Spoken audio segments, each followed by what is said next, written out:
welcome back to Texas Motor Speedway for tonight's MAIUS All-Star Race here at Texas Motor Speedway. I'm joined back in the booth with Chris Speer, who's been on vacation the past couple weeks. Glad to have him back, but tonight, all the stars of the Darkmatter Designs Cup Series will be on the track that have won races, and everything is on the line tonight because these guys have nothing to race for as far as points go. It's all about getting that victory tonight, Chris. Glad to have you back. Glad to be back. These guys tonight get to do something that they don't get a chance to do throughout the regular season, and that's go out here and battle with no regard for points tonight, Jared. That's going to make tonight a lot more exciting for a bunch of these guys. Maybe give someone a chance to be up front that we haven't seen in a while. Exactly right. And we saw that in the All-Star Open, that these next-gen cars are a little bit different than the current generation cars. Full throttle action the entire way around this track, and that led to some 2, 3, even 4 wide racing. Definitely led to some incidents, and I expect tonight that these guys took what they saw on Saturday night and have learned what they can do and what they can't do in this race here tonight at Texas Motor Speedway. But the format for tonight, apologies for that. The format for tonight's event, as you see it down there in your bottom left-hand or right-hand corner, 50 lap segment 1, 25 lap segment 2, and a 10-lap shootout to end it. And there is a little bit of bragging rights on the line tonight, obviously, but also on the line tonight is the fact that these guys have some iRacing credits to play for, and each segment winner gets a prize, and the overall winner gets a prize. So there's some money on the line here tonight. And Chris, we look at the race information as these guys get lined up on the track. I mean, this is, you're looking at a track that is hot. Well, actually, it's not too bad. 69 degrees Fahrenheit on track, 65-degree track temp. So very racy conditions here in Fort Worth. It certainly is, and that's going to make for some interesting strategy call here. Hot and slick and slippery, or maybe the tires aren't going to matter as much here like we saw in the actual All-Star. But these are different cars. These are the next-gen car. A lot of different things that could happen with these guys. Yeah, exactly right. And we see these guys getting themselves on the track. There are 16 drivers in the race tonight. The 3 open winners did make the race here tonight. We did have a few drivers that won races that were unable to make the event. Jeff Chandler, one of those that works every other week, so unfortunately he's not able to be here, among others that are not here. But look at the grid. This was all decided on Friday night in the random draw. So Bernard Persson got the stick number 1 with Ronnie Royal, Troy Torges and Randy McCanny in row 2, Doucette and Coy in row 3, Tim Bills and Rachel Hunt in row number 4, with Bobby Terrell and Brody Hanna in your top 10 there. And then we look further back, Greg Holt, Sher Williford, Brandon Elder, Kevin Rupert, Wayne Grossi, and Jeff Bratton. Those final 3 guys are the open winners from Saturday night, Chris. And these next-gen cars, I mean, they look really good, and they're very racy. And these guys, I think it's going to be a really exciting event tonight. I think so, too. The next-gen car itself is a little bit less forgiving if you get sideways or get bumped into the corners because of that smaller tire. There's not as much sidewall to them, which is really what gives the big stock cars the ability to slide around here. But that's not the case with these cars. So these guys, when they get aggressive, they touch, it's a lot harder to control that car. And the other guys, a lot of guys are talking about on the from the open that the amount of what's the word I'm looking for, Chris? The amount of draft is really intense with these cars. So the suck-up effect, very heavy. And a track like Texas, I mean, that could be really difficult for these guys to maintain and try to check their runs. Absolutely. I mean, these cars don't have a tape factor to them. So you can't actually play with that part of the arrow. So the draft here is all that much more important. So you really need to be up close behind people to be able to make good runs here. But it's kind of, from my experiences at this track with this car, you can almost do the slingshot that from years past that we used to see at big super speedways. So it gives itself a lot more ability to pass than I think the current generation of cars.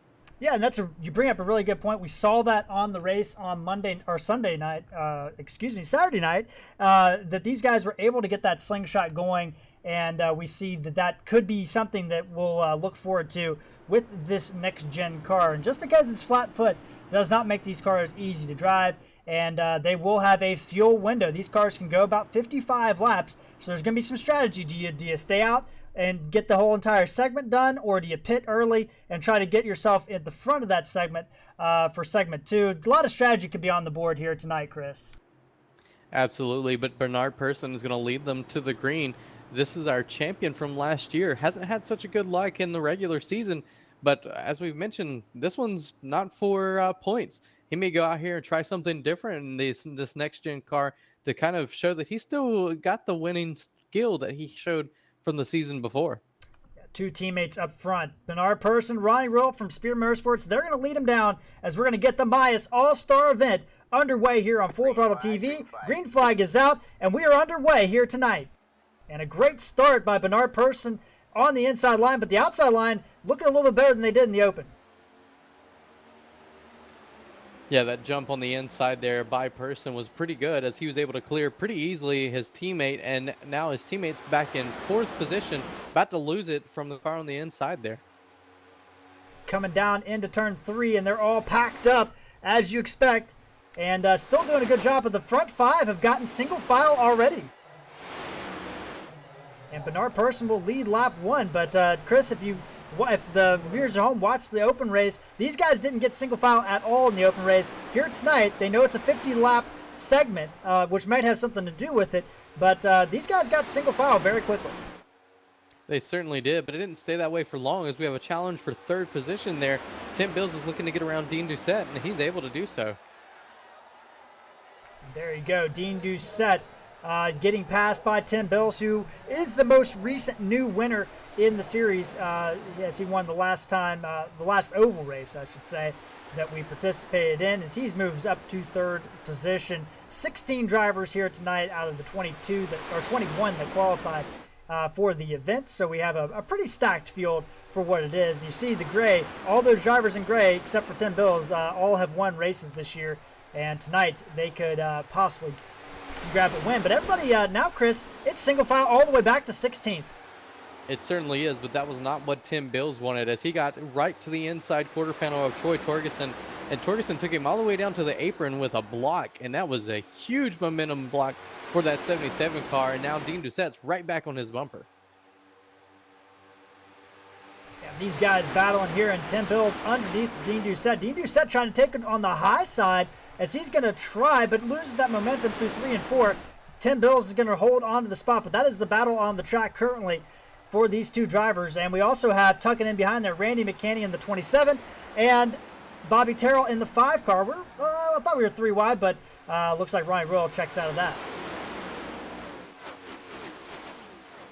Some cars at the back. Jeff Bratton getting a little bit loose off the corner, as you saw there on the wall camera, but everything settles in. Now McCanny is looking underneath Dean Doucette. That's a battle for 5th and short-lived. We look a little bit further back, Chris. We got Ronnie Royal still stuck on the outside, trying to get something going. He's got a Toyota Alliance driver, I guess you could say, in Rachel Hunt on the outside right now, but she is also going back.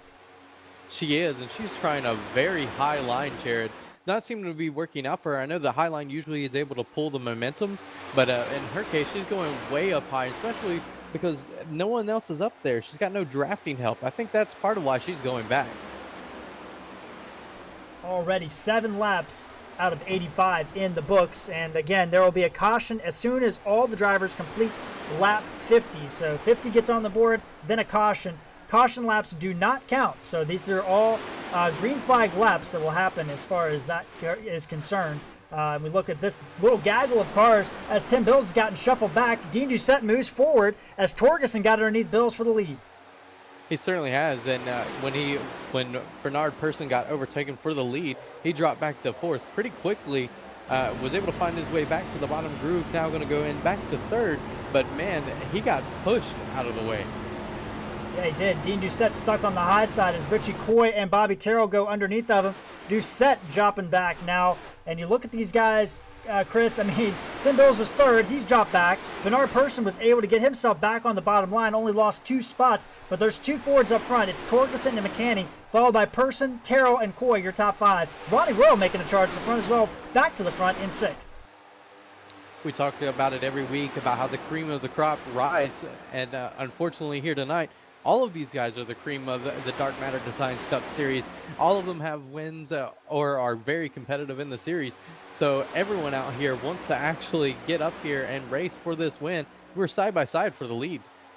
And you look at it, Person charging back. He's got underneath of Torgerson coming to the line. And Torgerson is going to lead that lap, but by a whisker. Still too wide into one. Bernard Person's going to drive it down into one. Looks like he's going to get the advantage going into the corner, but the 98 has a great pusher behind him, Randy McCanny in that 27 car.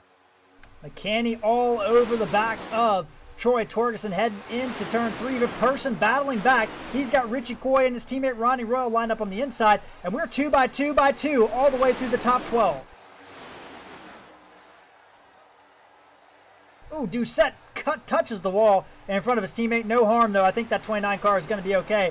But, Chris, this is amazing action as we are now it got single file for about 5 or 6 laps, but now lap 11's come around and everybody's back to double file.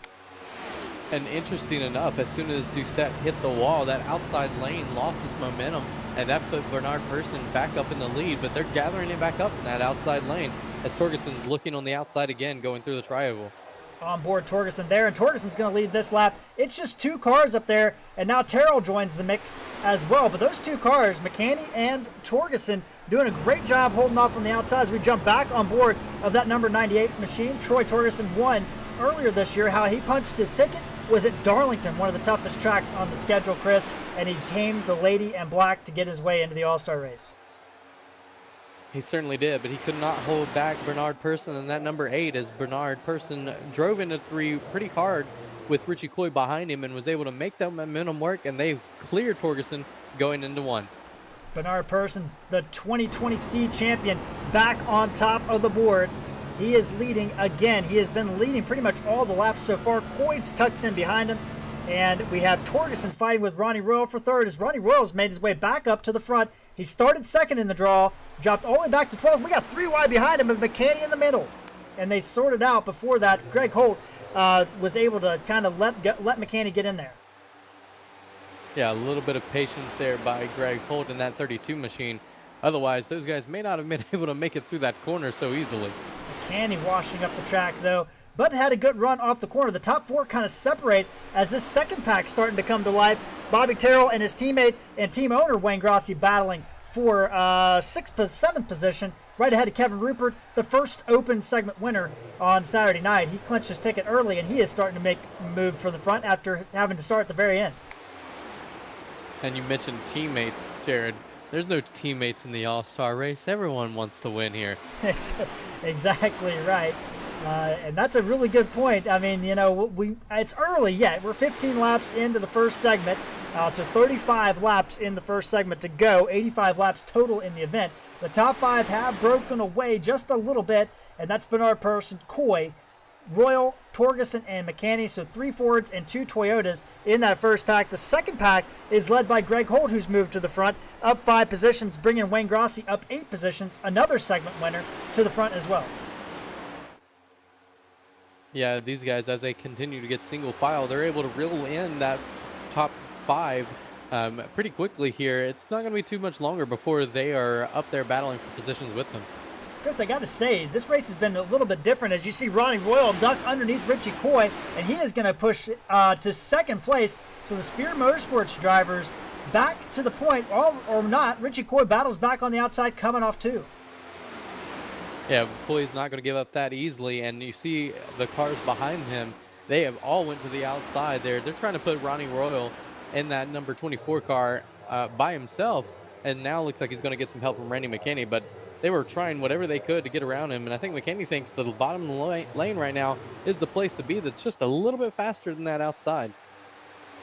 Person goes up to the top, kind of breaking that run from the 19 of Richie Coy. But we saw a lot of side drafting in the open race. Haven't seen a lot of side drafting. It's very prevalent in these cars where you're able to really stall out runs. We're 3 wide behind him, but they sorted out very quickly as Grossi gets underneath McCanny, and now we brought that second pack back to the front pack.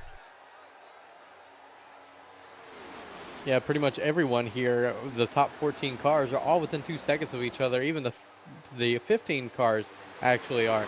So they're all pretty close to one another here in the early stages of this race. 2020A and 2020B champion Dean Doucette is falling off, and you wonder if that damage with the hit with the wall may have hurt that 29 machine as he is continuing to drop off the pack, and he could be a guy that's ripe for a strategy play here with about 30 laps to go in this segment. But still, absolutely. Yep. Sorry. Sorry about that, Jared. As we know, at this point, he's fallen back almost 5 seconds behind our leader. At this point, you want to do a different strategy, so that way you can get yourself back up there and be competitive. Maybe go get that car fixed when you can, just so that way you have the ability to race up here with these guys. Drafting is really important in these cars, and if you've got a banged up car, you're not going to be as fast as everyone around you. Coy and Royal still battling for second. Still no one has really prevailed. Now Troy Torgerson drops down, pushing Royal through the tri-oval, and we already see some tire marks in there, and Grossi clips the grass. That grass is being used up in the tri-oval tonight with these next-gen cars, these Gen 7 machines, as Royal clears Coy. Now Torgerson and Holt line up underneath them.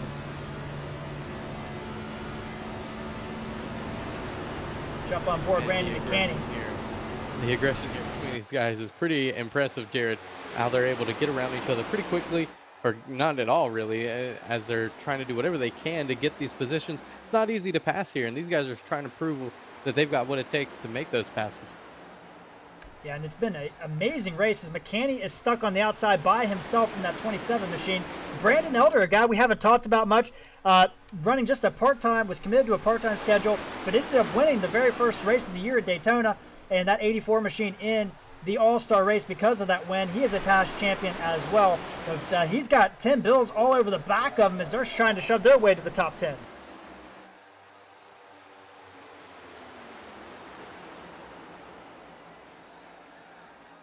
The back up front, it's the two teammates, Person and Royal. Now Greg Holt, who started back in 11th position, has moved himself up into the top 5. He's brought Wayne Grossi, who started 15th out of 16 cars here tonight.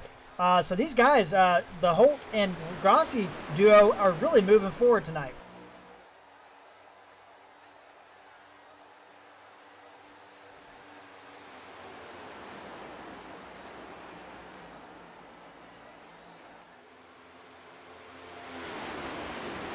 "24 laps of 85 have been completed here, so almost halfway through the segment. Randy McCanny has made a decision to pit.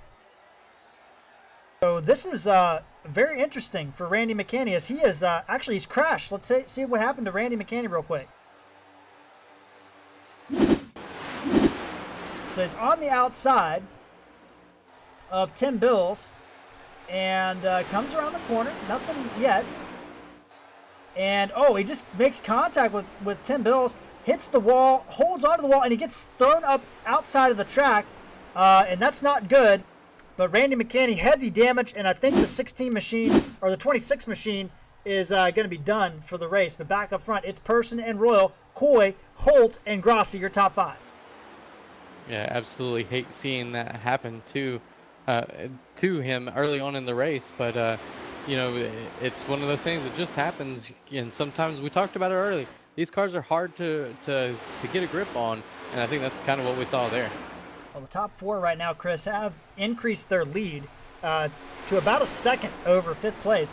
So that's Person, Royal, Coy, and Holt. So 2 Toyotas and 2 Fords. Now Grossi's starting to make some inroads back. He's got Kevin Rupert. So 2 open segment winners are moving their way to the front with Rachel Hunt in tow, Tim Bills, Brandon Elder, and Troy Torgerson, your top 10. Dean Doucette is 10 seconds back right there in the 29 machine.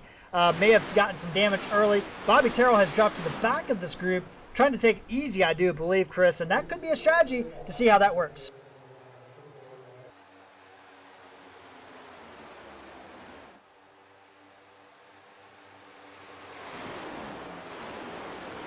So unfortunately for Randy McCanny, he has retired from the race. That damage too insurmountable for him.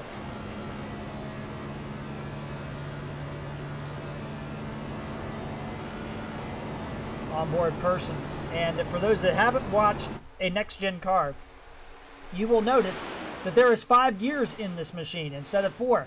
And some guys are already shifting going into the turn to kind of get a little bit of a run off, and we'll have to see how that affects it. No, there's no, as Chris was talking about earlier, no grill tape on these machines. So that's something we'll have to keep an eye on as well, because these cars won't really overheat. No, they certainly won't overheat unless you're tied into a draft with pack here. But the one thing about them is that downshift into fourth gear here makes it that much more tricky to get around this place, because with these cars you actually have to slow down quite a bit to get into that fourth gear going into the corner. So on an earlier part of the run, that may actually slow you down in your lap times here. But further we go along, as those tires start to wear out a little bit more, you may be able to keep a little bit more speed in that fourth gear. 14 cars still in one pack, kind of separated into two packs, with the top four continue to pull ahead as Wayne Grossi and Rachel Hunt are battling side by side in this second pack. And then, as we said before, Dean Doucette all the way in the back there with some damage, we believe. And then we also have Randy McCanney, who is officially retired from the All-Star race, leaving us with 15 cars still out there running. And right now, Chris, this second group, if they keep battling like this, that first group's just going to continue to check out here. They certainly are, and it's kind of an interesting thing to see here, because the guys up front here, they seem to kind of know it. They've kept it single file here for a while, just trying to get more lead on that second group. I also find it interesting, Chris, that Greg Holt hasn't been able to close up on the top three. He's kind of been hanging back. I don't know if he's saving his tires or, saving the car a little bit, as we have Ronnie Royal going underneath Richie Coy for second place. And Coy will slop right back in. As soon as those two went side by side, Holt was there. So that shows just how much the aero impacts these cars and slows them down. But it looks like the 24 here is not going to be too content to ride along behind the 8 car's teammate for too much longer. Jumping on board, Ronnie Royal, and you see the last lap time. Caution is out. And looking to see who that was. It could have been Kevin Rupert. And it is Kevin Rupert. Let's see what happened to Kevin. So we're going through the tri-oval here. The one machine on the high side. And sure, Williford just kind of comes up, and hard impact for Kevin Rupert there. And Chris, we see that these cars there's a little bit of an aero push in that corner, and that's exactly what happened there. Yeah, tough break for Rupert there in the number 1. Just kind of had nowhere to go.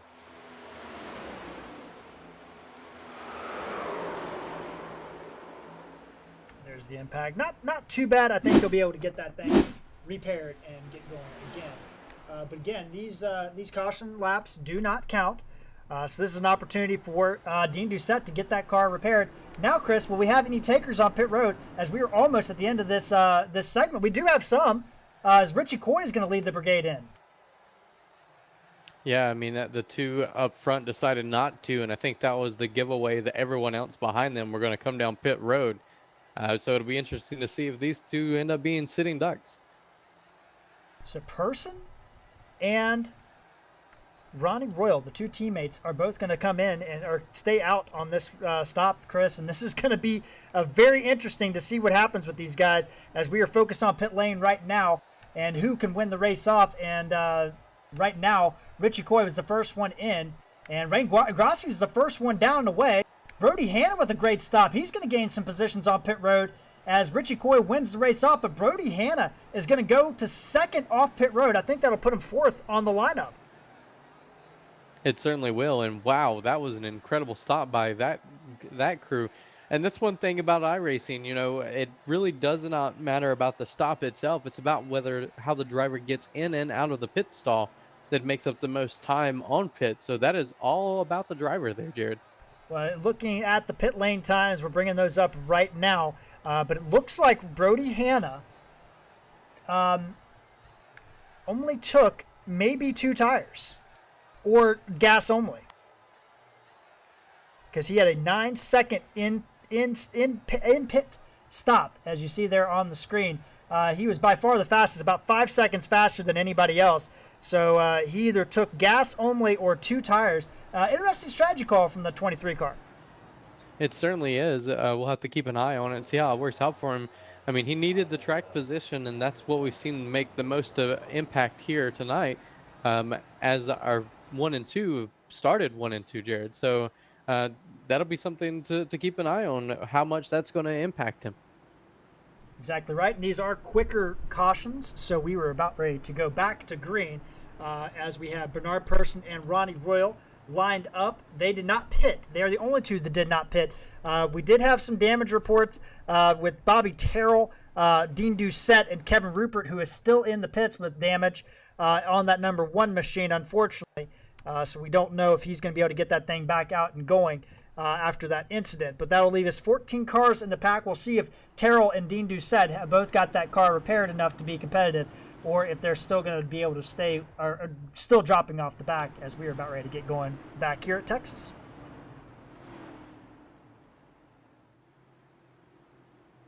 Man, just when that first group of cars thought they had broken away from this pack, we are all bunched up here again, Jared. This is going to be exciting. 15 laps left in this this segment, so very interesting to see what these strategy calls do. We're going to be focusing on that 23 car to see what he can do with that 2-tire stop and the track position he gained from it. Pace car is off. Persson and Royal will lead him down here at Texas. Green.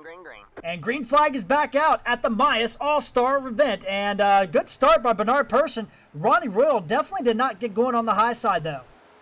He certainly did, and that actually held up Hannah as Hannah got into the back of Royal trying to get up off the start there, and they're still making contact, Jared. Royal getting shoved through the turn and just cannot get that 24 car to go. Oh, and somebody slides up, gets Greg Holt. He's going to slide up in front of the 25, try to push Richie Coy to the lead. Richie Coy, the first car with those new tires, is going to take the lead away from Persson coming out of the corner there. He's going to lead this lap as behind him, Colton Persson touch. That was close. Those guys double file through the group, and Coy jumps to the lead. He's going to jump to the bottom. Now Holt's on the outside of Bernard Persson. Those guys with the fresh tires, they knew they had to go, and they both jumped to the outside and got a pass on. 3 wide behind them with Rachel Hunt in the middle there. Wow. They were able to sort that out as Royal continues to duck backwards with those old tires. Rachel Hunt all over the back of him. Bernard Persson there. And, a little contact maybe between Tim Bills and Brody Hanna through the grass. Tim Bills had to go. He holds on to it. Still 3 wide with Doucette on the bottom, Hunt in the middle, Royal on the outside. They're going to sort that out. Royal has dropped all the way to the back of this pack. Same with Bernard Persson. Chris, the new tires are a significant difference. Absolutely. Just in the small handful of laps that we've had so far, Persons went from 1st to 11th, got the line. Richie Coy leads with Greg Holt and Troy Torgerson, 3 Fords up front, leading the pack, followed by a Chevy of Wayne Grossi, Elder, and Terrell, Tim Bills, Williford, and Doucette. So 5 Chevys lined up. The Chevys are going to the bottom with Wayne Grossi leading the charge.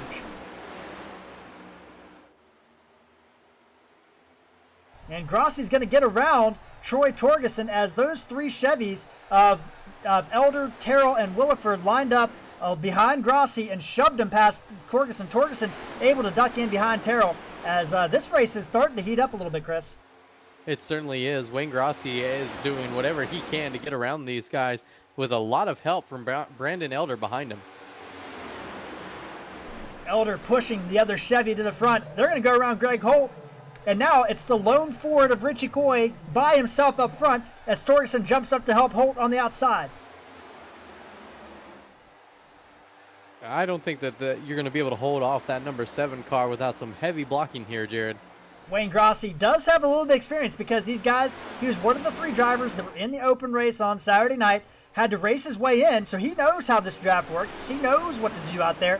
Maybe more than some of these other guys out here in that 7 car, moving from shotgun on the field all the way to 2nd place with Elder and Terrell, Williford helping him along the way. Richie Coy's doing a good job at this point to hold him off, but man, it is going to be a tough battle to continue to hold off that number 7 machine and everyone else behind him at this point. Tony Solari over in the chat cheering on Fury Motorsports, and right now Fury Motorsports, the 1 driver up front, it's Richie Coy. Brody Hanna has dropped back toward the back of the pack, actually last on the pack in 14th right now, and that could be a strategy play, or it could be that those 2 tires did not work. We'll find out when these pits come up here in 9 laps. Grossi's looking all over the back of the 19 of Coy, though. And behind him, Elder's getting a little impatient as he jumps to the outside of Grossi, going through 2 and 3 there. And it looks like he's going to kind of get hung out there to drive there. Also got some guys on Facebook watching. Steve Loomis cheering on the Blackwater guys. That's Brandon Elder, Dean Doucette, and kind of sure Williford part of that alliance as well. And then we got TJ Bartel out there watching, cheering on Wayne Grossi Racing. That's Wayne Grossi and Bobby Terrell there. Richie Coy continuing to lead, but one of the only Toyotas in the field, Rachel Hunt, we haven't talked about her hardly at all this season. She won 2 races last year, had an opportunity this year to win a race, but that 16 car looking good. She's pushed her way through the pack up to 3rd place. She certainly has. She used the ability of all these cars that think they're going to use the outside to get around and use that to her advantage of being able to go through. You see her cut the grass there. A lot of drivers seem to be doing that here tonight, Jared. It's an effective tactic, Chris. I like the grass move. It might be an actual pass in the grass at an all-star race. Boy, wouldn't that be something. Rachel Hunt, though, getting shuffled out is Tim Bills. We talked about him in that first run. He's moved his 77 machine back to the front for Wheelin' and Dealin' Racing. H&H Sign and Supply on the hood of that machine. That's a beautiful-looking machine, actually. A lot of great paints out here tonight. Even that the 98 behind him, a great paint. Actually, all these paints, really good. Some guys out here just using the generic iRacing thing, but, you know, that's okay.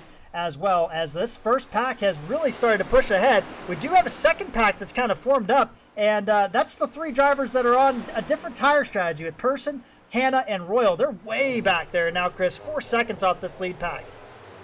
Yeah, they're losing about a half a second a lap, so those tire fall off here is pretty substantial between these drivers. But man, Richie Coy is holding off Wayne Grossi really, really well.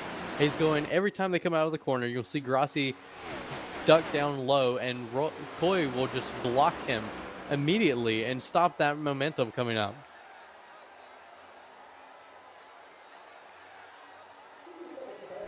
Five laps to go. 5 laps to go, sorry. In segment 1, Coy, Grossi, Bills, Holt, Hunt, Torgerson, Terrell, Doucette, Elder, and Williford, your top 10, with Bratton, the 11th driver in an 11-car pack. We have 3 drivers off the back. That is Brody Hanna, Person, and Ronnie Royal on alternate tire strategies. We'll see what they can do here. But Coy continuing to lead. Nobody's been able to get underneath of him, Chris. And it seems like at Texas, you're going to have to pass him on the inside if you want to get around him. Absolutely. Unless you have 3 or 4 cars behind you on the outside and can leave the leader to dry on the inside, you're not going to be able to get around at this point. But he's doing everything he can in that number 7 car to get up there. You can see him. He'll get right up to the bumper of that number. Oh, gonna. Wow. Greg Holt. What a move by the 32 machine. He was not going to take no for an answer, and he's going to get underneath the 7, Chris. What a move. That was an incredible move by the 32 machine of Greg Holt. At this point, he was tired of following the 7 car and thought, well, if you're not going to get up there and pass him, I'm certainly going to give it a go. And that could be the move of the segment right there. Greg Holt with a power move down the back straightaway. Grossi fell asleep a little bit trying to cover. Coy's going to cover the outside, the inside, I should say, using IndyCar line. He's not going to let that happen to him.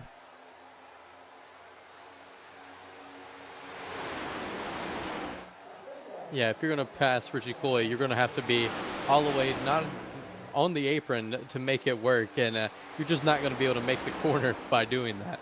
2 laps to go here in segment number 1, and the predictions are coming in. As everybody's saying, Richie Coy can hold on to this segment 1 winner, but I know Jeff Chandler's out there watching, and he's wanting his guy, Greg Holt, to get this victory here in segment 1, and the 32 is there as we got the white flag in segment number 1 coming off turn 4. Holt's doing everything he possibly can to get to the back of that number 19 machine. At this point, I don't think he can get there and help him out of the Oh, wrecking! Oh, big wreck behind him.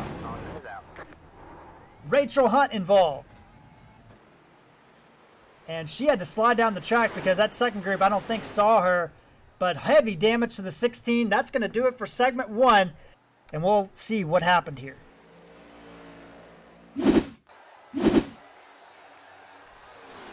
So coming across the line to take the white flag of the segment.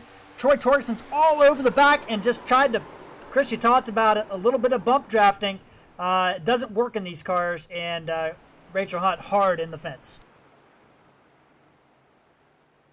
Yeah, Hunt was doing a little bit of blocking coming through the tri-oval there, and I think that's kind of what set that up.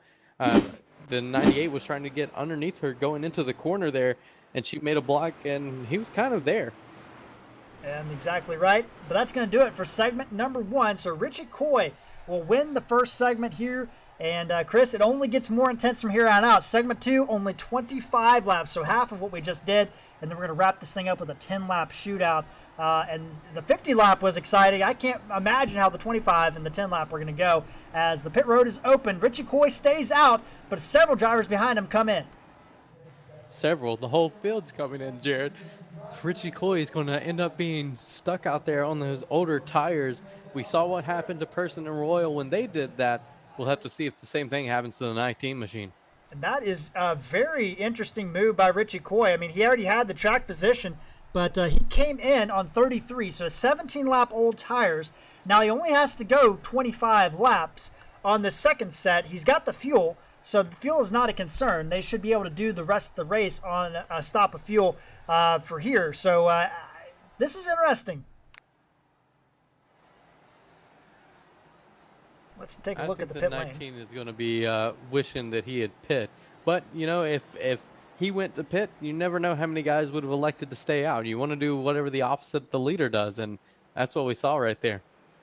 Yeah, and I'm a little bit surprised Brody Hanna. I mean, I guess because he dropped back so far, I think that maybe he decided to pit because of that. But I think, you know, he had a good stop this time. Greg Holt with a great stop. He's going to come out leading on pit road. But Brandon Elder up to third place after those pit stops. Great pit stop for him, a 14.48. He had actually the 14.13, I should say, second best pit time and the best pit lane time. So he really made up some time on pit road and was able to gain a couple spots.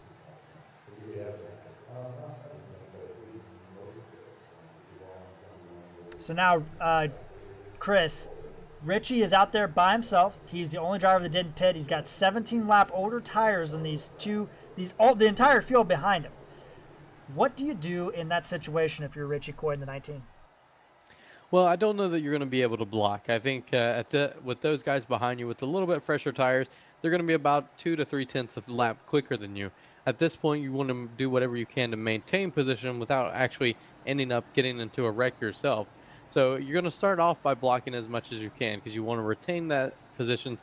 But as those guys start to get around you, you're going to start to block less, I believe, Jared.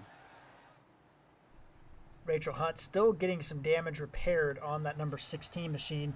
She is actually just now re-entering the pit lane. She will not lose any laps. As we said before, caution laps do not count here tonight. So this is all pretty much fair game to come in and get as much damage as you can repaired while you have the chance to. So 13 drivers are in this group right now. Rachel Hunt would be number 14 if she's able to get back out there and be competitive. So we only lost 2 drivers. Kevin Rupert on the only caution of the race. Randy McCanney had a little bit of a glitch, I think is what we'll say happened. He got caught in the wall, got caught in the wall, and got stuck in the wall and launched him up in the air. And that ended his night pretty quickly, unfortunately, as that glitch took him out of the race. But otherwise, Chris, it's been a pretty clean and competitive night. It certainly have. These guys are known for fewer cautions and tough racing, and that's kind of been the showcase here tonight with these guys as well. So Rachel Hunt will lead pit road, and again, like we said, she will not lose a lap. I don't believe here. She will not lose a lap.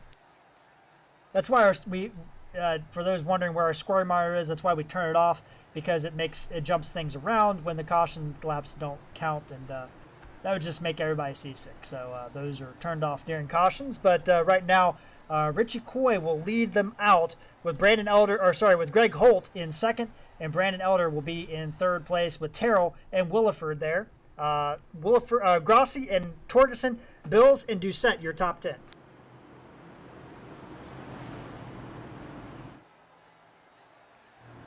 Chris, looking at that 16 of Rachel Hunt, I mean, that car is pretty beat up, And I'm wondering that she has no rear end on that thing. I just wonder how well she's going to be able to stay in this group. Yeah, she's definitely going to be relying on the draft if she's going to be able to stay up front. We'll have to keep an eye on it here as we're about ready to go green.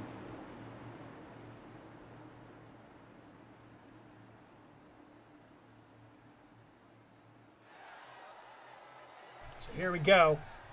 Segment 2 is about to start. This is going to be a 25-lap segment. 2 Fords on the front. It's Coy and Holt. They'll lead them down. Coy won back at Martinsville. Holt won at Charlotte earlier this year. I guess about 2 weeks ago, as the pace car pulls off. And we are about ready to get this thing going again as the flagman has the flag in the air. And green flag is back out here at Texas. Man, what a terrible restart by Coy in that bottom groove. With those old tires, you could see Holt has now already got the lead and cleared Coy going into 1. Old tires for Richie Coy, and now everybody's stacked up, but he fights back on the inside. Holt wasn't able to hold on to the lead somehow. Yeah, I think Holt had to get out of it a little bit there. He got a little bit loose with those new tires and was worried about sliding up and getting into the wall, but he's battling back now on the outside here. Holt and Coy. Holt will edge, and he'll take the first lap's lead of the night in the 32 machine, put him on the point. Back in the middle of this group, we're on board with Brody Hanna. And you can see, Chris, there is nowhere to go if you're this far back. Everything's kind of stacking up there. Brandon Elder on the bottom. Richie Coy's going to get in the sucker hole.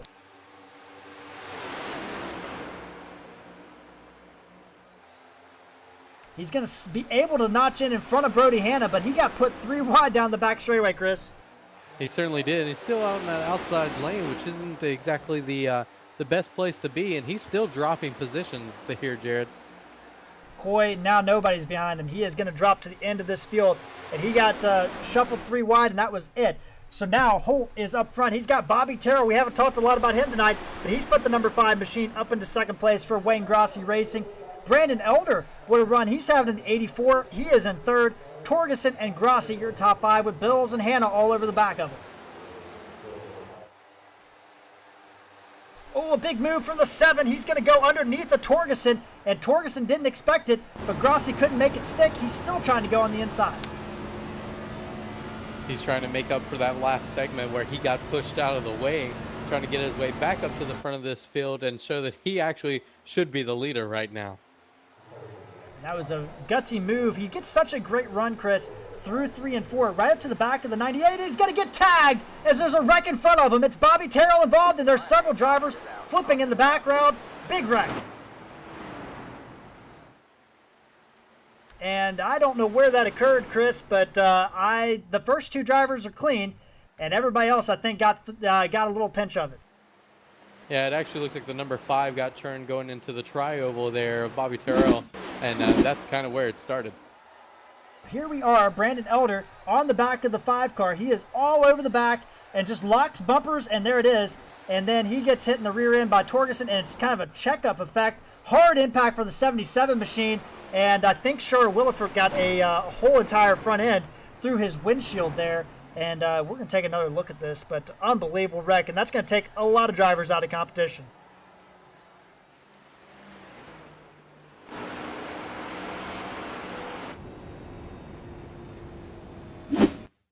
Jump on board the 33. So up ahead, I mean, you can see there isn't much going on. Bratton's out to the outside here, so everybody's kind of single file. And there's the smoke. There's the checkup. And there's Tim Bills flying through the air. Oh, and he gets, Williford gets into the back of the 8 machine as well. Just didn't see anything there, Chris. I mean, I didn't see too much smoke until the wreck had already happened. Yeah, everyone were beating and banging off of each other, but no one was sideways yet, and so that's why we didn't have as much tire smoke there, and that's why no one really recognized there was a wreck going on until they were either in it or through it. So several drivers, everybody coming down pit road, which is to be expected, but Holt and Elder with no damage or very little damage from that accident. But right now, I mean, we got drivers without a front clip, without a rear clip, and now it's going to be interesting to see who's actually going to be competitive in this race. Yeah, it certainly will be. I mean, the person that this is probably going to help out the best is going to be Richie Coy, because he's going to be able to be on fresh tires like everyone else at this point. Bratton also been a factor. He did not get anything in that wreck. Neither did Brody Hanna or Ronnie Royal. So those 7 drivers, or 6 drivers that just came out, they're the ones that we think are pretty much good to go. Williford's down and away, so he might not have gotten too much damage out of that. Very kind of semi-quick stop at 27 seconds, but now everybody else on pit road, and it's going to be a long, long repair for these drivers. It certainly is, and it looks like only the top 7 have actually made it off of pit road at this point. And they can get all this damage repaired as long as the green flag doesn't come out. They won't lose any time. Rachel Hunt down the way. We think that she did not get any damage in that wreck, but is just getting some extra damage repaired from earlier. So she is down and away. So that is going to leave us about 8 drivers that kind of got out of that wreck somewhat unscathed. It certainly is going to make for an interesting rest of the night here, as these guys, a few of them up here in the top 7, 8, that we haven't really talked too much about tonight, Jared. Yeah, you talk about some of these drivers here, you know, Brandon Elder up there, Greg Holt up there as well, as you see those drivers. Jeff Bratton, somebody that's been hanging out back. He won the last segment he was the final driver to get his way into the All-Star race on Saturday night with an amazing last lap pass to get in over his teammate Tracy Powers. And the 55 car stayed out of trouble all night so far and is in a good spot. He's one of the 7 cars that don't have any damage. Sometimes it's better to be lucky than good, and that may be the case for a few of these drivers up in the top 7. Yeah, exactly right. And, you know, and it's not even that these are fixed setups, so there's no, everybody has the same thing.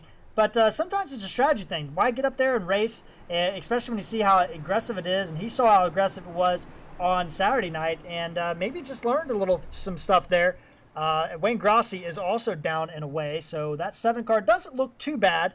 Did take him 90 seconds to get that repaired. Troy Torgerson, I believe, has put that car to the garage. Same with Tim Bills. So we have 2 more retirements on the list. Bobby Terrell looking like he might have retired as well. Yeah, Terrell had a substantial amount of damage. It was a miracle that car was even able to make it back around to pit road. So that's going to leave us, if I'm correct here, 9 drivers as we're about ready to get going. As both Person and Doucette, heavy damage. I don't expect either of those cars to return to the race, unfortunately, for the 2 most recent Cup Series champions. Their All-Star night likely over at this point in time. But we do have still 9 drivers out here to fight it out to get the All-Star victory, Chris. And now we get to see what these guys can do with a lot smaller pack. Yeah, absolutely. And Jared, we may want to mention this is still segment 2. This isn't even the final segment. Exactly right, Chris. We do have just a few laps completed. I don't know exactly how many laps they gave. It looks like they gave 4 laps completed in segment 2. So we still have about 21, 22 laps to go in segment 2. So still a lot of racing left here in the MAIUS All-Star Open.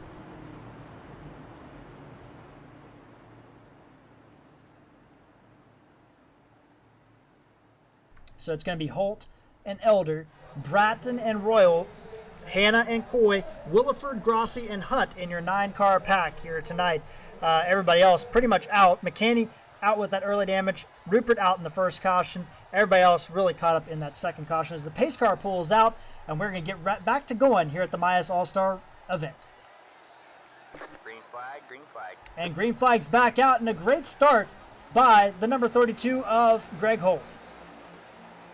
Yeah, great jump from him. That outside lane just did not get put together there. And there's only 3 cars in that lane, and Rachel Hunt is way back there as well. See, the 24 is losing ground as well. They got single file pretty quickly here, Jared. So now Jeff Bratton up to 2nd place. He's behind Greg Holt. He's got Brody Hanna on his tail. Sure, Williford, he had a front full of Carr, but that machine seems to be okay up there in 4th place. Richie Coy going on the outside, though, of Wayne Grossi trying to make a move. But these top 3 drivers, we know they don't have any damage at all. Bratton to the high side. Can't quite get that car to rotate in the middle, Chris. He's going to get a big run off the back. Holt's going to cover him off. And Hanna was doing everything he could to help push that Bratton up there into the lead, having to get out of it so much there in the corner. Wasn't able to make it up on the backstretch here as they make it through the tribal. Now he's going to try again, Bratton on the outside going into one. Coy is going to jump up on the high side as well as Holt's hung out to dry on the bottom. But will it be enough? Bratton a little bit lower this time. Just can he get the run off the corner? Yes, he can. They're going to be double file down the back straightaway and a big push down the back stretch. Man, give that one to Brody Hanna for the assist as he pushes Jeff Bratton to the lead. That was what you call a shove as Bratton's going to take over the lead. Now can Hanna follow suit? Bratton's going to stay up high and try to help him through. Well, and to help when they were battling for the lead there was a lot more cars on that outside groove, but you see now a lot more are on the inside, and Holt's coming back in that 32 machine. Holt had to cover off Williford on the bottom. That's going to cost him some time as Bratton's still trying to hold off on the outside line, trying to give Hanna a little bit of help, but at some point in time, you got to cover off that inside, Jeff. And he's going to lose that position now. He certainly does, and man, for a moment there, it looked like we might go 3 wide for the lead, Jared. I thought it was, and I think that was an issue of being a little bit too nice by Bratton there. Wanted to help out Brody Hanna for getting him to the front, but when he stayed up there too long, it was over with, and Holt back to the point. Now Williford looking on the inside of Bratton. It's so interesting to see that this outside lane is starting to come alive here. Earlier, we said that if you were to pass for the lead, it needed to be on the inside. Well, Bratton and Hanna proved that that's not the case. Bratton and Hanna and Coy still working that outside line. There's 4 drivers on the bottom. Holt, Williford, Elder, Grassi, and you also have Ronnie Royal kind of deciding where he's going to go as he is the only remaining Toyota. But basically, it's Ford's on the outside and Chevy's on the inside. So while there's not an alliance per se, you can definitely see where each manufacturer working together in this All-Star races. Bratton's going to get a good run on the tri-oval. He's going to take that lap. What an impressive run by these guys side by side for the lead here again. And man, this is just impressive racing, Jared. Even though half the field wrecked out, unfortunately, Rachel Hunt well off the pace, 17 seconds. So she's kind of hoping that there's a big wreck and she can sneak through it and maybe pick up a win that way. But otherwise, she is well off pace in that 16 machine. Everybody else has retired from the event. 7 cars out of the race right now. Bratton still battling on the outside line. It looks like Holt can get the run in the middle of the corner, but coming off to the corner, it's usually Bratton with that outside lane that's able to make it work. Not able to do so this time. Holt holds the outside line. He has to cover up Bratton. Bratton gets to the quarter panel, though, and this is how he gets that run off the corner. And he's really setting himself up, really kind of thinking about what you're going to have to do to win this race on the outside. Bratton's got it figured out. You get to the quarter panel, you slow down the inside line, and that could be just enough to get you to the start-finish line if you need it. Doesn't really work too well in 1 and 2, but 3 and 4, it's a powerful move. It certainly is. If you're going to keep the lead here, if you're that 32 car, you've got to go up and start blocking some of those runs that Bratton is getting, but it doesn't matter right now. Bratton's in the lead. Bratton again doesn't get down to the quarter panel as well on the 32 machine, and Bratton will lead that lap still as we have 11 laps to go in segment number 2. Williford is there. He's got associate Brandon Elder behind him. Wayne Grassi can't quite suck up with that damage as he is kind of dropping toward the back of this pack now, as that car, I'm not sure if he has more damage or if that car is finally given out from that damage he had earlier, but the field's starting to kind of separate out just a little bit as Holt and Williford are going to take over the top 2 spots, and they're going to bring Brandon Elder with them as Bratton's going to have to cycle back. He certainly is, and part of that was actually because of Sherwood Williford in that 33 went a little bit higher into the corner, and because of that, Bratton couldn't do that side draft on Holt to get around on the backstretch like he'd been doing. And look at just the momentum that he's losing. He's going to go to the back of this lead pack. Yeah, he is. And now Williford looking on the inside. We got Rachel Hunt getting caught hand over fist right now, and she's going to go all the way to the high side, but now she's going to be officially a lap down. There is no lucky dog, so she won't get her lap back that way. She'd have to stay out and get a wave around. But Williford went high, and Brandon Elder's going to take over that position. He's going to move back to second place.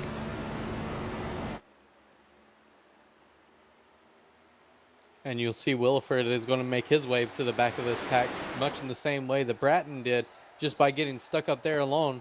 But up front, Holt in that 32 car is now starting to do a little bit of blocking.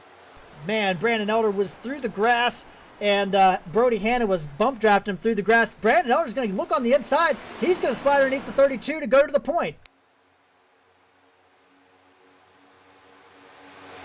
Brody Hanna shoves him down in there, and the 84 car to the front, bringing Hanna and Coy with him.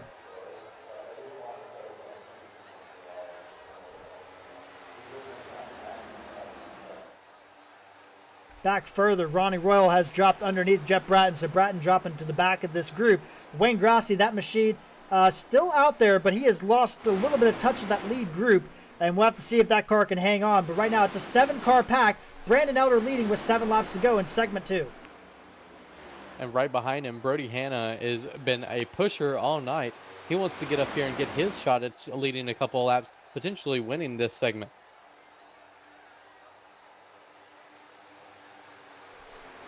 Now, Chris, we wait 6 laps to go in this segment. We've seen what you have to do to get it. When do you start setting up your move? Well, I think you're going to have to do it on the last lap. But Brody Hanna is going to try to do it right now as he goes to the inside of Elder into 3 and 4. So Elder moves up and didn't cover off the play. So maybe that's a strategy move to drop to the back of this group. Maybe try to pit early or something like that. But Brody Hanna back up to the point. Coy is on the back. Holt is third. Williford fourth. Royal, Bratton, and Elder drops all the way to the back of this group. Well, and you mentioned something interesting right there, pitting early to get that pit stop out of the way, because pretty much you can assume that everyone in this pack is going to end up pitting when we go to the end of the segment. So maybe that's something that these guys might do, just go ahead and do that early pit stop. That'll end up giving them the lead and pretty much the same tires as everyone around them. Exactly right, and something we haven't seen anybody really do yet, but we'll see how this goes. Is Brody Hanna leading right now, his teammate Richie Coy in second, and Ronnie Royal very close to the wall, as those 3 cars in the back have kind of dropped off the back of this group. So we have a 4-car contact between Williford and Holt. Holt holds on to it. What a save by the 32 machine. Wow, that was an incredible save by Holt with that little bit of contact from Williford. But man, that is impressive in these NextGen cars, Jared. They do not like getting sideways, and just to be able to keep going in the right direction, that's an incredible skill that the 32 has there.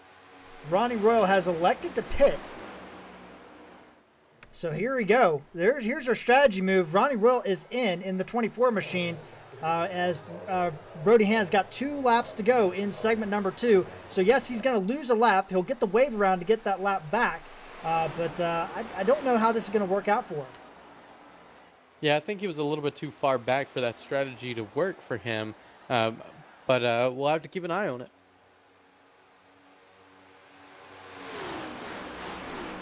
So here we go.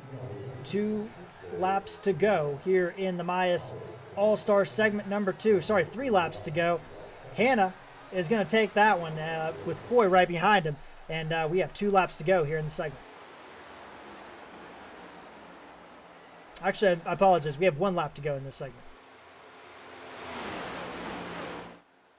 And Richie Coy is looking every which way that he can to get around Royal, or to get around Hanna, to be able to lead this lap. But it looks like without some serious issues from Hanna, he's going to win this segment.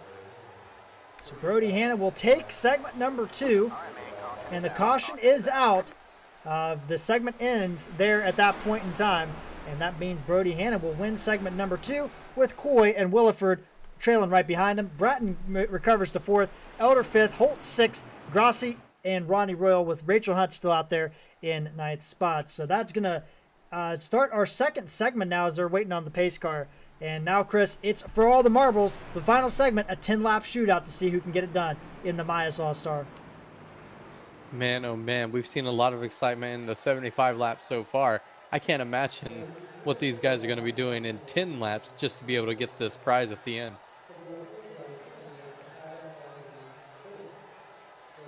So these guys all will go down, get their tires, and get this thing going here. Greg Holt with the a great pass early and a great save later, as you see Ronnie Royal staying out along with Rachel Hunt. Both these drivers likely, maybe both of them will try to get their laps back here, but I know Ronnie Royal most likely will.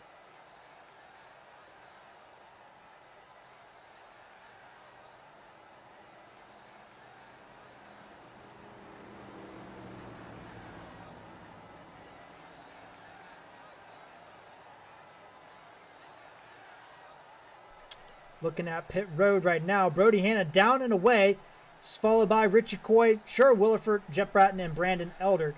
Looks like Greg Holt had some damage repair. Wayne Grossi now down and away. He had a little bit of damage repair as well. Yeah, Holt wanted to get a little bit of that damage repaired from the contact with Williford. Wasn't as bad on the Williford machine, as he would look like he maybe spent about maybe 0.3 of a second getting some repairs done for him. But otherwise, he was back out and still in third position. All right, Chris, so we have the final segment, 10 laps to go. Brody Hanna is going to control the point. What do you do if you're the guys behind him? How can you make a run? We've seen some runs on the outside, but they were led by that man, the 23 machine. So what do you do to get around this guy and get the all-star win? Well, I'm doing whatever I can to make friends real quick here, because we know that the 23 has been able to push cars whether or not they wanted to or not to the lead. Now you need to figure out how many cars it's going to take to push you around the 23. That's what it's going to take. You're not going to win this race on your own. We will see, as we will have a 10-lap shootout to decide who wins the MAIUS Open. We couldn't do this race without MAIUS. Those guys are apologies there. They are a marketing agency out of Las Vegas, and they do a great job. They're a growth agency with a passion for innovating, developing, and executing effective growth strategies. They make great efforts to embrace and utilize the new methods that our industry constantly undergoes. One of the things that makes MAIUS unlike the others is the commitment to transparency, and they operate in a way that allows their clients to see for themselves the results that they deliver. So you can check those guys out at MAIUS.com, and that's MAIUS.com. We appreciate those guys coming on to sponsor a couple races this year, but the big one, the MAIUS All-Star Open and All-Star Showdown here tonight. And Chris, it's pretty much lived up to the hype. We're down. I mean, we've had some calamity, we've had some attrition, but we have 8 drivers that still have an opportunity at this thing. Absolutely. And Jared, I have to take it back. There's one person in this field that can win this race for themselves. That's Brody Hanna, who's in the lead. But he's going to have to block to do it. That's very, very true. And we're going to have to see what happens here with the final segment, as we are about ready to get these things lined up to go again. Brody Hanna punched his ticket by winning earlier this year. We look at the guys left. Bratton and Grossi are the only 2 left from the All-Star Open advancees. Elder won at the season opening race at Daytona. Sure, Williford won a couple races last year. Wilkesboro, the latest one that he won out. Ronnie Royal won a race at Michigan. So we got some winners out here, guys. But some of these guys haven't won yet this year, Chris, and an all-star win could kind of propel them to get a victory later in the year when it really matters for points. Absolutely. Winning will boost confidence in any driver, and that's one thing that will help them in the regular season going forward tonight. And the other thing, too, if you win the all-star event, you're locked into any all-star event in the future. So all past all-star winners get in. So this is a big moment. There are 2 all-star winners in here, Brody Hanna and Brandon Elder, shocking enough. Both won the all-star showdown or event, whatever you want to call it, in the past, that are still out there on the track. So they would still be locked in, but the other 6 or 7 drivers have never won this event, and they have an opportunity tonight to lock themselves in for forever, I guess you could say.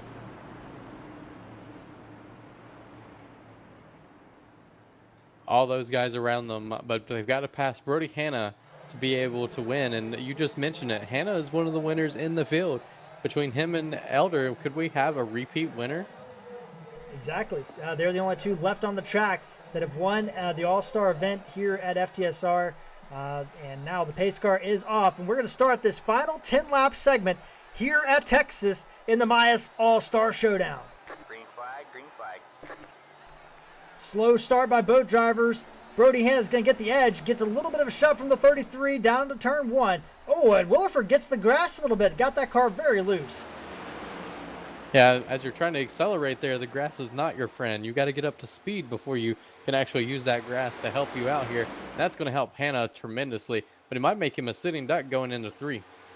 Williford all has everything he can handle from Richie Coy and Greg Holt. They both tried to jump on that with Williford getting very loose. Now you got Brandon Elder all by himself on the outside trying to get around Wayne Grassi in the 7th.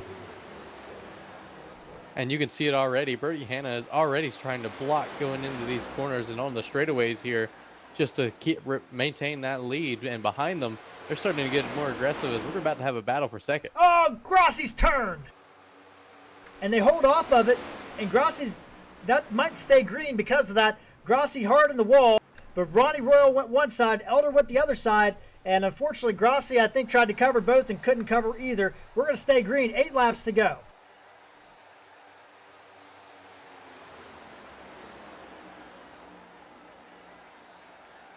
So it's Hannah, Coy, Holt, 3 Fords up front. Then you have Elder in a Chevy, Williford in a Chevy, and Bratton in a Ford. What can this second pack do with this first pack? And will Richie Coy protect his teammate, Brody Hanna, or he try to go for the win himself? Well, the first thing that second group there of 3 need to do is catch these guys. And it's happening as Elder is now back on the rear end of Holt. That little incident's going to put Ronnie Royal out of the contention, out of the race most likely, as he is still out there running, but he's going to need a caution to catch back up. Blocking down the back straightaway, Hanna gets loose. Elder's going to shove to the outside. He had Bratton with him, but boy, that almost is a big wreck. It certainly was. We mentioned it. Hannah's got to do blocking up there at the front to be able to retain this lead if he's going to have a shot at winning this race. And that's not Richie Coy. May be his teammate, but that doesn't matter here tonight. 6 laps to go. Elder trying to make something happen on the outside, but he's by himself. Williford's going to the high side with him, but that car does have some front splitter damage. Bratton's going to shove Elder into turn 3. Can't get a move. Yeah, they're going to tuck back in line here and try a different approach, but man, Hannah and Coy have really got it together here, and the person this is not benefiting the most, Holt, he's just stuck there behind Coy. Flagman showed 5 fingers for 5 laps to go. Hannah, Coy, Holt, Bratton, Elder, and Williford. Coy looks to the outside, ducks back in line. Elder gets left out on the outside line. He'll fall to the rear of this pack as we're coming here with 4 laps to go. 4 Fords up front. Which one of them is going to break the team alliance, if you will, and jump out and try to go for this thing? Holt is all over Coy. Now you got Bratton. We saw what he could do on the outside. He just needs a little help maybe to get up there. Williford's going to look outside of him. Yeah, Bratton got a little bit of loose coming out of the corner, had to get out of it, and that really hurt the momentum of those guys. They'll now have to catch back up to the back of Holt. Hannah and Coy just holding on right now. 3 fingers, 3 laps to go. The opportunities are dwindling. Somebody's going to have to make a move. And you can see Coy is getting a little uneasy right there behind Hannah as he's trying to dip farther and farther lower and coming into 1, just not able to do it. Elder's going to look underneath of Williford, and Bratton has to close off that battle as he is kind of playing defense for these Fords, trying to hold up the 2 Chevys remaining in the field, it feels like, as we are going to get 2 laps to go here at the MAIUS All-Star Showdown with Brody Hanna leading. Coy, Holt, Bratton, Williford, and Elder, your 6 drivers remaining. Bratton wasn't able to hold off Elder as he's able to get to the inside, but look what it did. It gave these guys up front all the much more room as they touch trying to get around one another. Shoving down the back straightaway. Here we go. 2 laps to go. Flagman's got the white flag. Rachel Hunt is still on the track, so she is going to may play a little bit of an influence here as she gets out of the way, but just in the nick of time. But what she did was help Greg Holt out a little bit as he was able to get a little bit of draft off of her, but loses it quickly. But that's going to pretty much seal the deal, I think, here for Brody Hanna, as no one is close enough to him. That's going to do it. I think that's going to do it. You're exactly right, Chris. Coming off turn number 4, Brody Hanna's going to punch the win. He's going to grab the MAIUS All-Star Showdown, holding off teammate Richie Coy, and Greg Holt will grab 3rd place with Elder 4th, Williford 5th, Bratton will come home 6th place as he gets wrecked on the last lap there.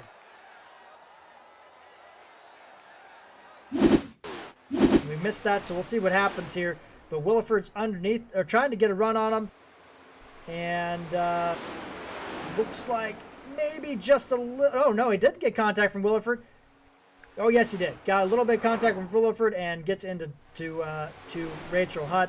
So Bratton, tough way to end the race. But Brody Hanna is going to grab the all-star victory. What a run for him. Certainly impressive stint there for Brody Hanna. Led every one of the laps in that segment and did so by holding off his own teammate. He is going to burn the house down here tonight and get that victory in the MAIUS All-Star Open. We're going to take a quick commercial break, and then we're going to hear from our at least top 2 finishers here tonight at Texas.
All right, we're back live here at Texas Motor Speedway as the MAIUS All-Star Showdown has wrapped up, Chris, and what a race it was for these guys. They laid it all on the line. No points were at stake here tonight, but victory was.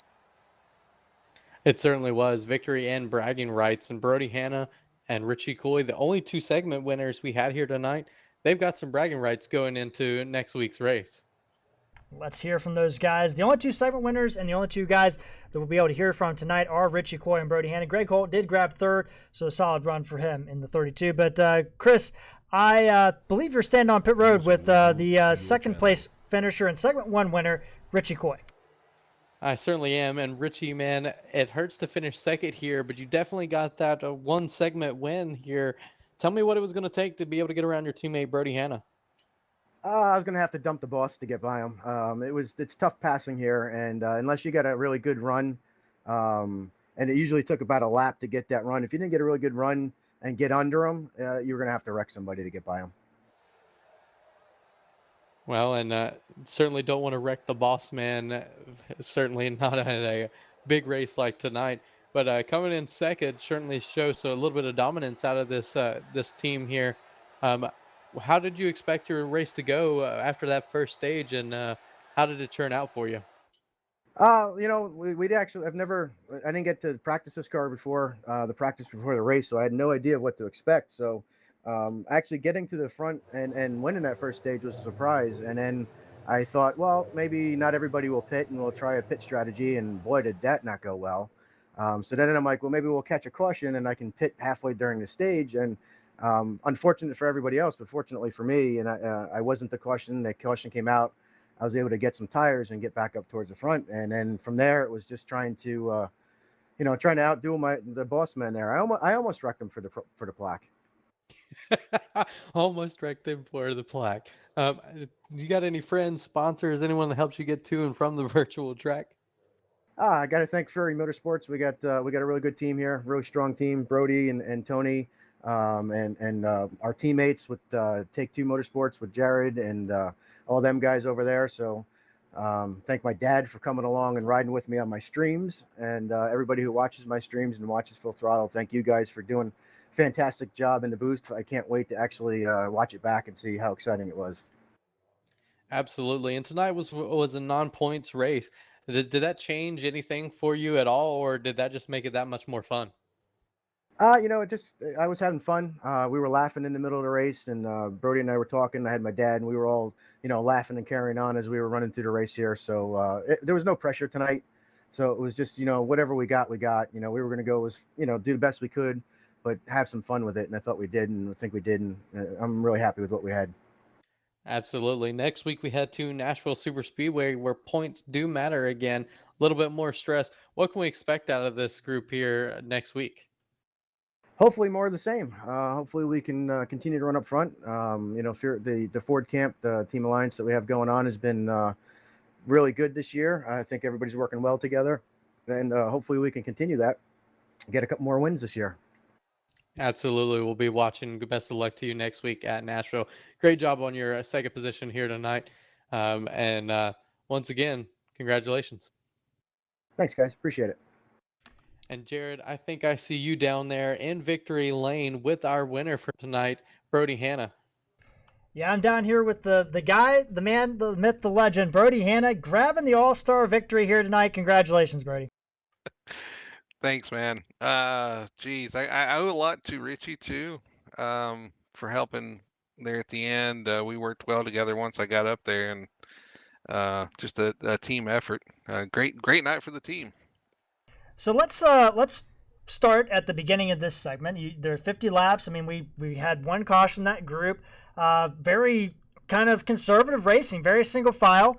And then we had the segment break, and you elect to, I think, take just maybe 2 tires and fuel. Yep, I told Richie on the radio. I said, I'm going to throw caution in the wind. I'm going to go with 2 tires. He said, what? I said, I don't know. I said, I'll try it. I hadn't tried it in practice. I just wanted to see what would what it would feel like, because the tires honestly didn't wear all that much. But pretty big difference, because I got out there and the thing was just wildly loose. So yeah, it was worth trying, but it did not like it. Yeah, and you guys, you dropped back with the 2 drivers that didn't pit, Ronnie Royal and Bernard Person. And then you come in and you pit on the segment break.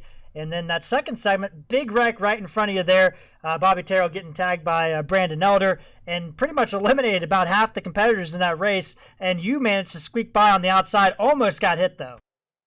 Yeah, I don't know what happened there, but I was riding along and I saw Bobby in the grass on the infield. I was like, oh no. And then I saw somebody bounce off the wall and it was on from there. I don't know how I missed it. I don't know what exactly happened, but I just know they were wrecking all around me. And somehow I just happened to pick the right line to get through it. It was huge, and I hate that for everybody that was involved. We had a small field from that point forward, so that sucks. But the racing didn't die down. You were lined up in third position, and you got behind Jeff Bratton. You shoved him to the front of the field. You guys pretty much locking bumpers. I mean, you were pushing that 55 car, and he eventually did lead a couple laps up there. Yeah, I'd planned on pushing him there, and I honestly thought when he got clear he would come on down. I think he was trying to stay up there for me. A little lack of communication there, but yeah, it was fun working with Jeff. He was really good on the outside, and honestly, I go back to the All Star Open. We got to watch that a little bit, and he was really good on the outside. So I knew he would be strong out there, and he was. It was great for a few laps, but then it started falling off, and the inside line got some momentum, so I had to duck out of that. But it was great to work with him. And then, we had the pit stops for the final segment. Basically, a 6-car shootout for the end there. Ronnie Riddle electing to pit a little bit early. That strategy didn't work out for him, I think, the way he anticipated. But, I mean, it was you and Richie Coy, and then actually 2 Fords lined up behind you, and Greg Holt and Jeff Bratton. And really, the last segment was the tamest of the whole entire group. It didn't look like anybody could make a move on you, but Richie Coy did try a couple times. Yeah, it was a lot of mirror driving. I said right after the race, and I'll say it in here. I do not like this car the way they have it. To take a line from Kyle Busch, it sucks. But hopefully they work on it a little bit. Hopefully this isn't what NASCAR is electing to go to next year. But either way, I mean it was fun working with Richie there. I mean I was kind of watching the mirror, making sure he didn't get a big run, trying to stay in front of the 19. So I got that push off of his front bumper. Um, and caught the caught the apron a few times and won. I thought he was going to get there, but just tried to keep the momentum, stay out front, pull to the bottom when you needed to, and again, Richie was. He said if he got a run, he was going to try it, but I guess he never got the run he needed there. But I told him, I said, one of us needs to win this, and we did. Fantastic one too, and I think we swept the whole event. You guys did a great job. Both the segment winners, you're right, you did sweep the entire event, and some great racing. We saw so many drivers up through the front. I mean, Bobby Terrell was up there, Brandon Elder was up there, Bernard Persson was up there. I mean, it was a great event all by all. And, unfortunate accidents, but that's what happens when you have a high or low, a very drafty track like this, and it was an amazing race that was put on. But now we're moving away from the next-gen car. This is a one-off thing here at Texas, and now it's back to points racing. The next one's up is a big unknown. Nobody has raced on this track competitively in iRacing, Nashville Super Speedway. Are you excited about racing it? What do you think? How are you going to feel about heading to Nashville? I haven't run any laps there yet. Of course, there's an update coming, so I was kind of waiting on it. But I have run some laps in the Xfinity car just to see the track, test it out. It's going to be interesting. It's going to be tough. The track, you think it's faster than it is. You still have to slow down and get a bit in the corners. It's going to be a challenge. Being a concrete surface is going to be a challenge as well. So should be an interesting race. Should be fun. See who kind of picks up point quickly, who adapts early on, and is able to take home the win. And I will say tonight, I do appreciate everybody coming out, showing up, participating in the All-Star race. It's always kind of a crapshoot. We race hard, but I hope everybody had fun up until the point that they got in an accident. And it was a great show, like me and Chris were saying. It was an amazing show for most of that race, and some great competitive racing and everything. And Brody, with this All-Star win, can this propel you and get that 23 machine back in the top 25 points, get yourself in those playoffs for the Cup season as we're into that second half of the regular season now? Well, that's the plan, is to get back in the top 25 and go for the championship, or at least play some in the playoffs for sure. There's a lot of good tracks in the playoffs for us, and we're working to get back up there with the road courses coming up and some of the tracks that I like coming up. I'm hoping to kind of vault back up into the top 25, but I don't know. We'll see. This, like you said, you can't really take anything away from this because this is the next gen car. Fixed setup. It's not really anything we do throughout the season, so this is just one of those one-off fun races, and we'll see if the at least the performance can carry over to maybe next week and beyond. Well, for sure. Well, congratulations again, Brody. I'm going to turn the floor over to you, let you have the last word, and congratulations on grabbing that all-star victory once again. Well, again, I gotta thank our title sponsor for the series, Darkmatter Designs. Do want to thank Blackwater Products too for the truck series as well. I gotta thank the teammates. Gotta thank Richie for working with me tonight. We had a lot of fun on the radio and on the track. Gotta thank every driver out there for putting on a good show, for showing up tonight and having, have taken the time out of their night to come out here and have some fun, hopefully. And got to thank you guys for putting on the broadcast. So yeah, we'll see you. All right, Chris, that was Brody Hanna grabbing the all-star victory and Fury Motorsports sweeping the show here tonight. They really put on a performance, Chris, but do you agree with Brody when he says that this race, he doesn't think it's going to springboard any momentum there? You know, I know he feels that way, but coming away with a win at all with racing around the same guys that you're going to be racing with week after week, I think that you're gonna see that he's going to have a little bit more confidence going into the race. He may just not realize it right now. Exactly right. Well, that's going to do it here for the Texas All-Star Shootout here. And thanks to our title sponsor for tonight's race, MAIUS. Those guys jumping on board for several races this year. They are your home for all your marketing research needs. Check them out at MAIUS.com. And again, much appreciated. We got a full slate this week on Full Throttle TV. If you enjoyed the racing action you saw tonight, Kickin' Asphalt is going to be joining us on Full Throttle TV with our Tuesday night Cup Series using the NextGen Cars. Those guys are going to kick off their season with the Bud Shootout, they call it, at Daytona. So kind of an exhibition race to get this thing going. And we're going to cover all the races on Full Throttle TV every Tuesday night. Myself and Dean Doucette will be in the broadcast booth. And we'd love for you to join it, especially if you liked what you saw here tonight, because we're going to see a lot of that this season. And then obviously we'll have Blackwater Products Truck Series on Wednesday night. Saturday night, we are off this week. And then we and Chris Speer will be back on Monday night for the next points paying event at Nashville Super Speedway. Hope you'll join us.